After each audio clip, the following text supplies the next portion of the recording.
Всем привет, я Марина и с вами Школа Сакрамел. Что делать, если у клиента сильно обгрызенные ногти? Многие мастера боятся, отказывают таким клиентам, но мне кажется, мы должны сделать с вами любые руки красивыми, сделать то, что в наших силах. Давно искала такую модель, нашла, и сегодня у нас будет тотальное преображение. Поехали!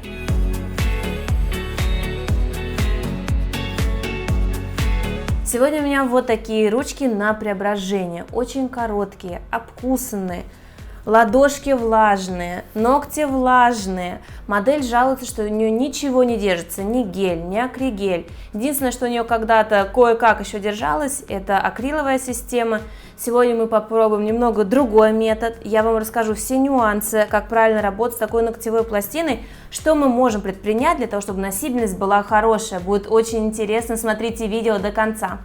По глянцу ногтевой пластины и потому, как выглядит задняя проксимальная складка, мы можем сказать, что ногти влажные, соответственно, нам нужна хорошая дегидратация, чтобы их подсушить. Первым этапом раскрываю карман, захожу палочкой в один синус и постепенно начинаю его открывать приподнимающими движениями. Почему я это делаю апельсиновой палочкой, а не пушером? Потому что часто на такой стелющейся кутикуле пушер может соскочить и поранить кожу. Пушер мне нравится использовать для того, чтобы вычистить птериги с ногтевой пластины. Он хорошо заточен и отлично справляется с этой задачей. Пушером я сразу стараюсь убрать по максимуму, чтобы мне меньше работать аппаратом, чтобы не пропиливать ногтевую пластину. Такая влажная кожа будет просто забиваться в насадку, и нет смысла оставлять много птериги.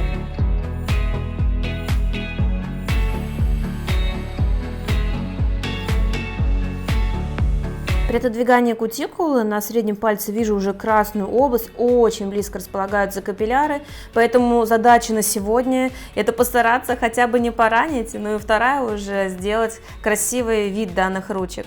Перед тем, как выполнять обработку насадкой пламя, я наношу тальк на кутикулу, на кожу вокруг, для того, чтобы ее подсушить, чтобы насадка так сильно не забивалась. Вот так вот забиваю тальк под кутикулу, а теперь щеточкой очень хорошо выбиваю его. Получается, кожа подсыхает.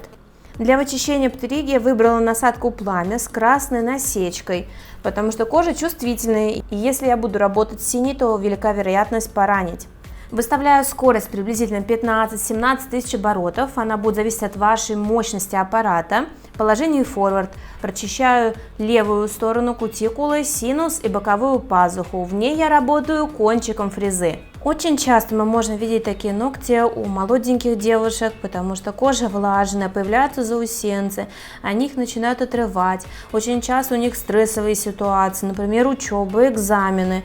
И вот эта привычка грызть ногти часто следствие каких-то стрессовых ситуаций. В таком случае рекомендуем клиенту регулярно ходить на покрытие. Лучше, чтобы это было укрепление твердым материалом, например, гелем, акрилом, акригелем, чтобы постепенно ногтевая пластина отрастала, гипонихий разрастался, и тогда натуральное ногтевое ложе увеличится. Да и я сама тоже, когда была подростком, страдала тем же, грызла ногти, и отрастить их мне помогло только моделирование, наращивание ногтей. Если видим глубокие заусенцы, то лучше их не шлифовать аппаратом, сначала срезать, а потом только шлифовать. Оставшийся лак на ногтевой пластине убираю этой же фрезой. Закончила с обработкой левой стороны, выключаю скорость, переключаю направление вращения и обрабатываю правые стороны. На данном этапе насадку располагаю параллельно кутикуле, выглаживая ее, прорабатываю синус и пазуху. Я знаю, что многие мастера даже боятся брать в работу такие ручки, они часто отказывают клиентам, но мне кажется, здесь не стоит бояться, просто работайте очень аккуратно. Даже при такой ситуации клиент вам будет уже благодарен. Забафим поверхность, не попадая на кожу. Вид у моего бафика, конечно, тот еще, весь как в пулевых ранениях по кругу, потому что кожа постоянно забивала насадку. Бафиком прохожусь по коже, по боковым валикам, чтобы убрать махрящуюся кожу. Нравятся мои ролики? Хотите знать больше о маникюре? Предлагаю присоединиться к обучению и получить доступ к базе знаний Школы Сакрамел. Более 20 видеокурсов для начинающих и опытных мастеров по цене одного с получением сертификата. Теперь они доступны по всему миру. Для подробной информации переходите по ссылке в описании. Приподняли кутикулу, хочу ее срезать. Сейчас снова наношу тальк. Вижу, что ручки у моей модели снова влажные. Может быть, она, конечно, переживает. Для среза использую ножницы от Stalex. И важно, что работаю предельно осторожно, небольшими фрагментами. Смотрю на ощущения клиента. Закрываю ножнички до середины, и если вдруг клиенту неприятно, больно, он делает «а!», я останавливаюсь и не срезаю дальше. Подворачиваю пальчик навстречу. Возможно, при первой процедуре ваш маникюр не получится таким глубоким, как того бы хотелось, не таким чистым. Но здесь нужно оставить свой перфекционизм, а потом уже при регулярном посещении мы сможем делать маникюр все чище и чище.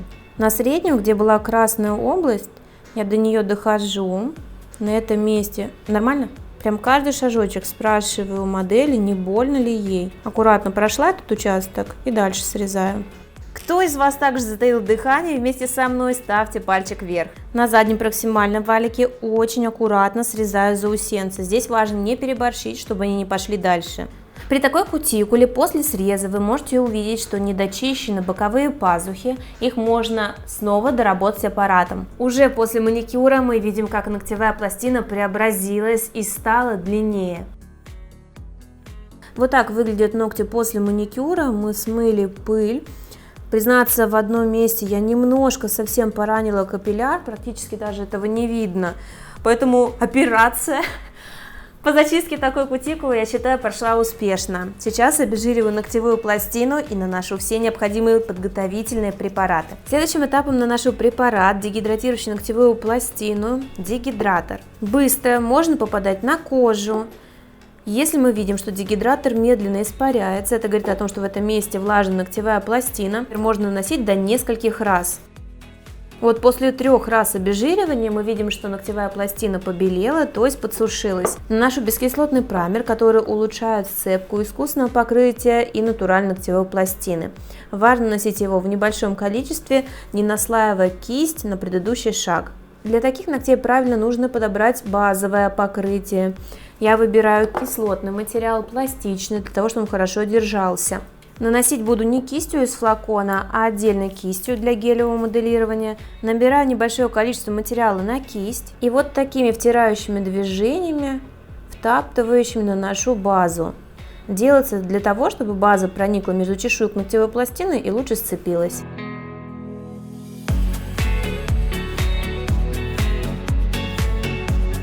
Отправляю в лампу на просушку на 30 секунд. Подписывайтесь на мой инстаграм, там вас ждет еще больше полезной информации. Будем выполнять моделирование на формы. Я взяла те, которые имеют плоское окошко. Нам даже еще нужно будет сделать его более плоским. Но все равно очень неудобно подставлять форму. Она так и норовит подняться вверх. Здесь она совсем абсолютно не совпадает с линией улыбки.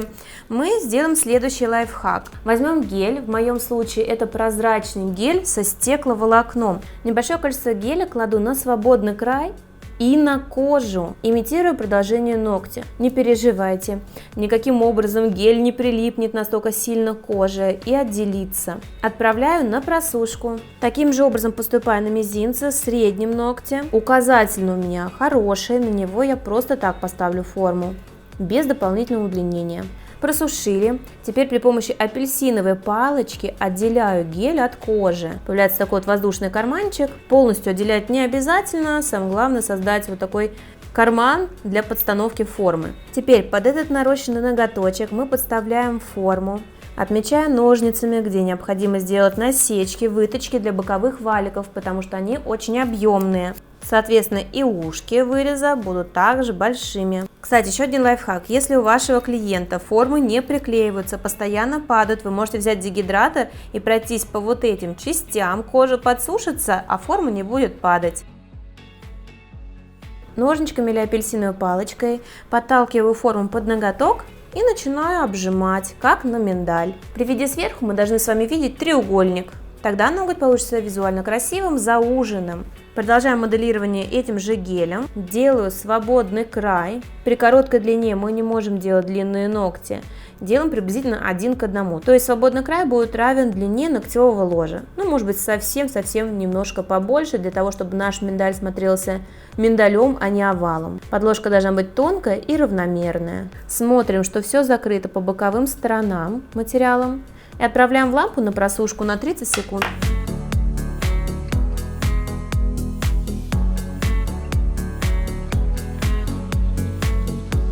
На указательном очень интересная ситуация. Сейчас я подставила форму рядом с гипонихием. То есть, видите, ноготь идет выше, а я поставила в стык кожи. Если бы поставила под ноготь, то форма ушла бы наверх. Ногти получились бы взлетными. Продолжаю выкладывать подложки.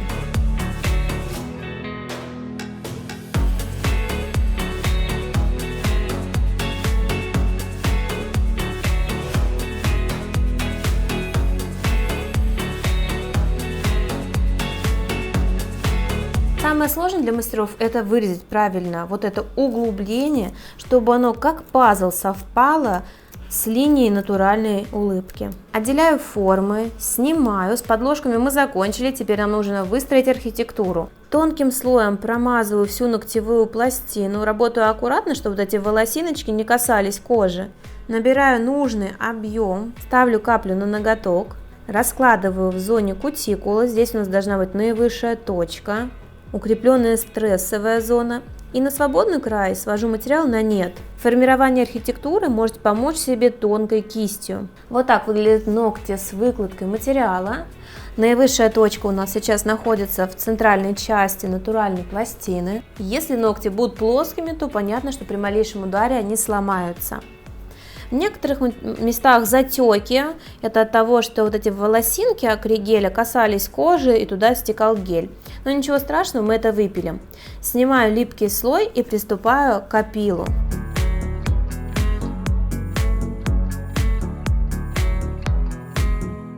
В тех местах, где трудно подлезть пилкой и где вы боитесь размахлить маникюр, можем воспользоваться фрезой. У меня керамическая белая. При виде сверху придаю форму миндаль, затем кладу палец на бок, опиливая нижние параллели. Когда ногти опущенные, короткие, часто бывает такое, что нижние параллели идут как бы вверх.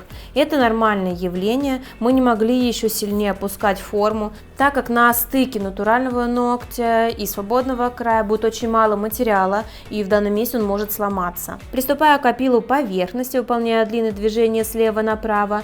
Около кутикулы практически не опиливаю. Внутри образовался пузырь, он меня бесил, и я решила его выпилить насадкой и доложить материалом.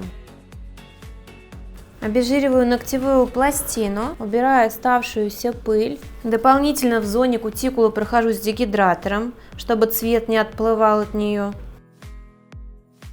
В качестве основного цвета мы выбрали пыльно-фиолетово-розовый оттенок. Стараюсь покрыть его аккуратно у кутикулы без затеков.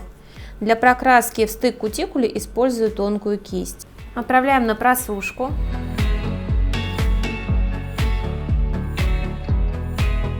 Мизинец покроем блестками золотыми.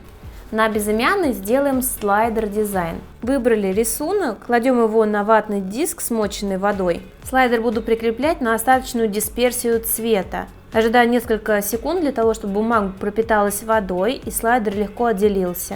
Для удобства буду переносить слайдер при помощи силиконового штампа для стемпинга. Придавливаю, отпускаю штамп и разглаживаю при помощи силиконовой кисти. Все ногти покрываю глянцевым топом в средний слой.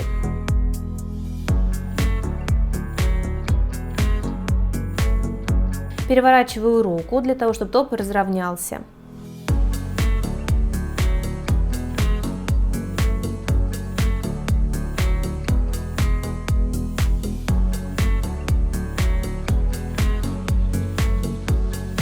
Считаю, что наше преображение полностью удалось. Ставьте пальчик вверх, если вам нравится результат. Преображайте руки ваших клиентов. Пусть они всегда будут самыми красивыми. Желаю всем успеха в работе. Пока-пока!